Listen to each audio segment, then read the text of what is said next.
नमस्कार दोस्तों, welcome to inside study forum.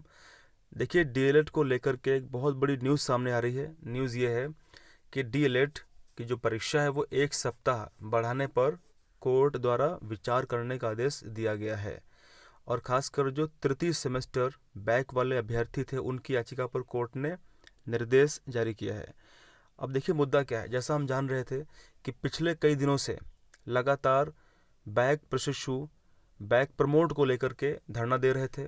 उनकी मांगे थी कि उनको प्रमोट किया जाए ताकि वो तृतीय सेमेस्टर की परीक्षा ना दें, वो डायरेक्ट चतुर्थ सेमेस्टर की परीक्षा में बैठें, जैसा बाकियों को प्रमोट किया गया था। लेकिन समस्या क्या थी कि उनके किसी न किसी विषय में बैक लगी हुई थी।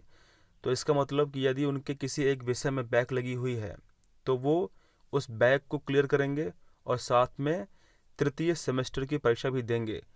लेकिन अभी जो कोर्ट का जो आज का जो फैसला था, जो कल का फैसला था, वो ये था कि कोर्ट ने राज्य सरकार को और उससे संबंधित जो ऑफिसर थे, अधिकारी थे, उनको चौथे सेमेस्टर की परीक्षाएं 1 सप्ताह बढ़ाने पर विचार करने का आदेश दिया है।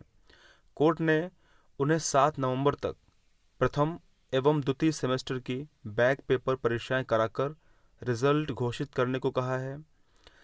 देखिए, जो लोग जिनके बैक लगी थी, यानी जिन अभ्यर्थियों के फर्स्ट और सेकेंड सेमेस्टर में बैक लगी थी, तो अगर वो बैक को क्लियर कर लेते हैं, ठीक है, वो बैक को पास कर लेते हैं, तो उनको जो 16 सितंबर 2020 की सरकारी अधिसूचना जारी हुई थी, उसके कारण तीसरे सेमेस्टर में ऑटोमेटिकली पास मान लिया जाएगा। यानी तीसरे सेमेस्टर में प्रमोट करके फिर वो केवल चतुर्थ सेमेस्टर की पेपर देंगे। तो अगर वो पास कर लेते हैं तो फिर वो थर्ड सेमेस्टर में प्रमोट कर दिए जाएंगे और वो सिर्फ चतुर्थ सेमेस्टर की पेपर में बैठेंगे, ठीक है। और इससे क्या होगा, यह आदेश जस्टिस संगीता चंद्रा की एकल पीठ ने लवकुश कुमार व अन्य की याचिका पर पारित किया है। कोर्ट ने दोनों पक्षों से सारी परिस्थितियों पर गौर करने के बाद अंतरिम आदेश जारी किया है और जो विपक्षीगण हैं उनको जवाब दाखिल करने को आदेश दिया है। और इस मामले की जो अगली सुनवाई है, जो इस मामले की नेक्स्ट हियरिंग है, वो 27 नवंबर को की जाएगी। तो मैं ये उम्मीद करता हूँ कि जो प्रथम और द्वितीय बैक पेपर के जो प्रशिक्षु थे, जिनके बैक लगी थी, उनको प्रमोट किया जाएगा।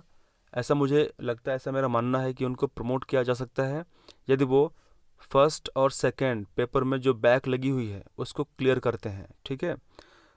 तो आगे देखते हैं क्या होता है। हम आशा करते हैं कि अच्छा होगा। Thank you very much. Thank you. Thanks a lot.